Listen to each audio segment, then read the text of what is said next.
আর এই তাসাউফের আরেকটি অর্থ হলো যে এটা হলো ইহসানের দরজা, এটা তাজকিয়ার দরজা। তাজকিয়া হলো আত্মাকে পরিশুদ্ধ করা, আর ইহসান হলো নিবেদিতভাবে মহান আল্লাহ তাআলার নৈকট্য অর্জন করা। আর এইটা এসেছে হাদিসে জিব্রাইল, যে মশহুর এক হাদিস, সেখানে ইহসান সম্পর্কে যখন জিজ্ঞেস করা হয়েছিল, বলেছিল আনতা আবুদাল্লাহ কাআন্নাকা তারাহ ফাইন লাম তাকুন তারাহু ফাইন্নাহু ইয়ারাক, যে তুমি এমন ভাবে আল্লাহর দরবারে নিবেদিতভাবে সারা অন্তর দিয়ে জুড়ে ইবাদত করবে যেন আল্লাহকে দেখছো। যদি না দেখতে পাও তাহলে তুমি অন্তত এটা মনে করবে যে আল্লাহ তো আমাকে দেখছেন। আপনারা জানেন এইটি এসেছে হাদিসে জিব্রাইলে। জিব্রাইল আলাইহিস সালাম একবার ধবধবে সাদা পোশাক পরে দুরুস্ত কেতাদুরুস্ত হয়ে সুন্দর পোশাকে মহানবী সাল্লাল্লাহু আলাইহি ওয়াসাল্লামের দরবারে এসে তার সামনে হাঁটুর সাথে হাঁটু গেড়ে বসে তাকে তখন জিজ্ঞাসা করছিল মাল ইসলাম ওমাল ঈমান, ইসলাম কি, ঈমান কি। তারপর তিনি জিজ্ঞাসা করেছিলেন মাল ইহসান, ইহসান কি। তার উত্তরে বলেছিলেন আনতা আবুদাল্লাহ কাআন্নাকা তারা, অর্থাৎ ইহসান হলো এইটা যে তুমি এমন ভাবে মহান আল্লাহ রাব্বুল আলামিনের ইবাদত করবে যেন তুমি তাকে দেখছো।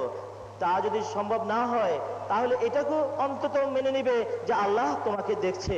কাজেই দেখা যায় যে এই ইহসান এটা হলো আমাদের ঈমানের একটি রুকন মিনাল আরকান, ঈমানের একটি অত্যন্ত বড় স্তম্ভ।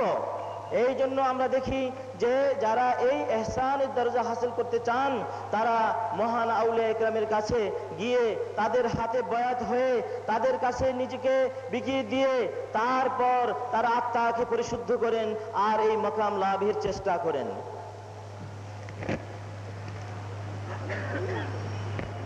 পবিত্র কোরআনের মধ্যে রয়েছে যে মহানবী সাল্লাল্লাহু আলাইহি সাল্লামকে কেন পাঠিয়েছিলেন, তার অন্যতম উদ্দেশ্য ছিল যে কিতাব শিক্ষা দিবেন এবং তাদেরকে পরিশুদ্ধ করবেন, হিকমত শিক্ষা দিবেন।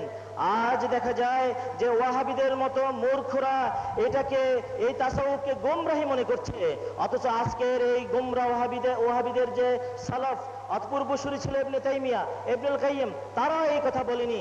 আজকে এমন এক অত্যন্ত চরমপন্থী ওয়াহাবিরা এসেছে যাদের মূর্খতা থেকে উৎসারিত এই সকল লাগাম ছাড়া কথা তারা বলে। কাজে দেখা যায় যে আমাদের সালফে সালেহিনও তাসাউফকে অস্বীকার করেনি, এমনকি আজকের মূর্খ ওয়াহাবিদের সালফেরাও তা অস্বীকার করে নাই। বরং আমরা মনে করি যে আজ আল্লাহকে পাওয়ার পথ হলো যে একজন আলিমে রব্বানির কাছে যেতে হবে, যিনি শরীয়ত এবং তরিকত দুটি জানেন, যিনি অনুসরণ করেন, তার হাতে বয়াত হতে হবে এবং নিজেকে পরিশুদ্ধ করে আল্লাহর কাছে শপথ করার মতো নিজেকে তৈরি করতে পারবে। এবং এই ওলিরাই, এই সকল মহান আউলিয়া ইকরামি বান্দার সাথে আল্লাহর অটুট বন্ধন সৃষ্টি করেন। কাজে আমরা মনে করি যে এই তাজকিয়া হলো ঈমানের তৃতীয় শর্ত। আর এই যে আমরা একটা জিনিস জানি যে আমাদের তিনটি বিষয় রয়েছে, একটি হলো আকীদা। আকীদার বিষয়ে আমরা একটু আগেই বলেছি যে ইমাম আবুল মনসুর মাতুরিদি, আবুল হাসান আশআরী, এই সকল মহান আইম্মা ইকরাম, ওলামা ইকরাম, পণ্ডিতগণ সে আকীদা আমাদের কি হবে তা সুন্দরভাবে বিন্যাস করে গেছেন। তারপরে আসেন আপনি ফিকহের কথা, আইম্মাতুল আরবা, চার মাযহাবের চারজন ইমাম এবং অন্যান্য ইমামরা এই ফিকহ নিয়ে তোরা পরীক্ষা নিরীক্ষা করে আমাদের জন্য সুন্দর পথ রচনা করে গিয়েছেন। এরপর হলো তৃতীয় ধাপ, সেটা হলো তাজকিয়া নফস। তাদের জন্য কারা? তাদের জন্য হযরত জুনাইদ, হযরত হাসান আল বসরি, হযরত রিফাই, হযরত আল জিলানী, আব্দুল কাদের জিলানী, হযরত শাহজিলি, হযরত দসুকি, বাদাবী, এই সকল মহান আউলিয়া ইকরাম আমাদেরকে পবিত্র কোরআন ও হাদিসের আলোকে সুন্দরভাবে তাজকিয়া ও তাসাউফের পথ বাতলে দিয়েছেন। কাজেই আকীদা ফিকহের পর তাসাউফের ময়দান রকম হলো 3 নম্বরে। আর এই তাসাউফকে বাদ দিলে আমাদের এটা পরিপূর্ণ হবে না। এমনকি তাসাউফ সম্পর্কে হযরত ইমাম গাজালি রহমতুল্লাহ আলাইহি বলেছেন যে তাসাউফ শিক্ষা করা ওয়াজিব। তখন বলা হয়েছিল আপনার দলিল কি? তিনি বলেছেন পবিত্র কোরআনে বলা হয়েছে ইল্লা মানাতাল্লাহ বিকলবিন সালিম, যে আল্লাহর কাছে তার সালিম পরিশুদ্ধ অন্তরে আসবে, আর এই পরিশুদ্ধ অন্তর করতে হলেই লাগবে তাজকিয়া এবং তাসাউফ। সেই জন্য এই তাসাউফ শিক্ষা করা ওয়াজিব। في علمكم وحياتكم على كلمتكم القيمة نيابة عن سيدنا ومرشدنا علامة صاحب قبلة فلتلي عن هذا المؤتمر الدولي। এখন মাগরিবের আজানের সময় হয়ে গেছে, আজান হবে, তারপরে জামাত শেষে ইনশাআল্লাহ মেহমান আবার বয়ান করবেন। ওয়ালা তাকুনু نسوا الله فأنساهم أنفسهم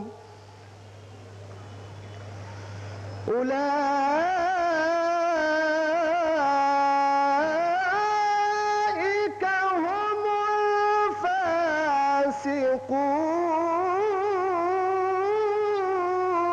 الفاسقون لا يستوي أصحاب النار وأصحاب الجنة أصحاب الجنة هم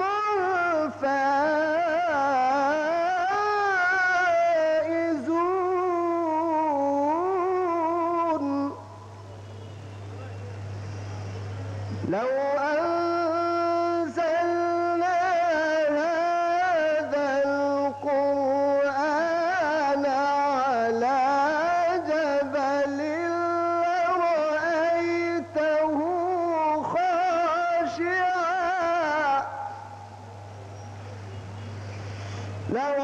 لرأيته خاشعا متصدعا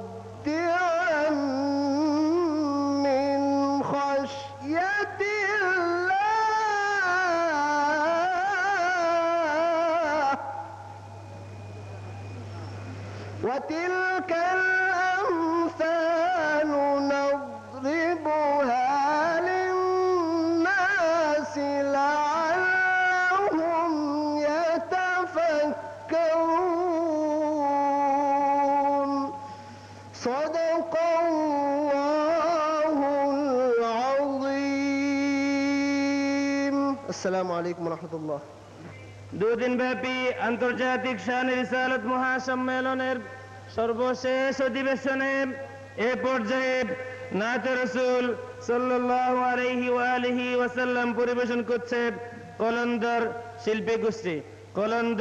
শিল্পী গোষ্ঠী عليكم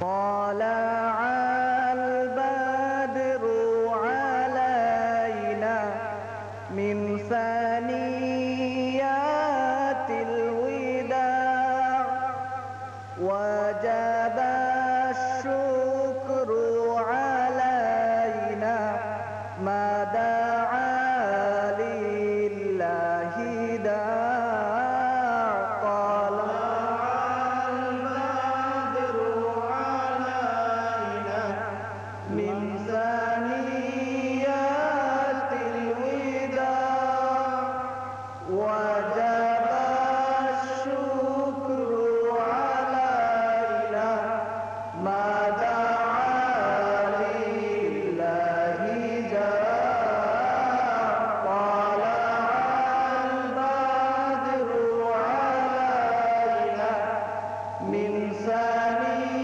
ثنيات الوداع وجب الشكر علينا ما دعا لله داع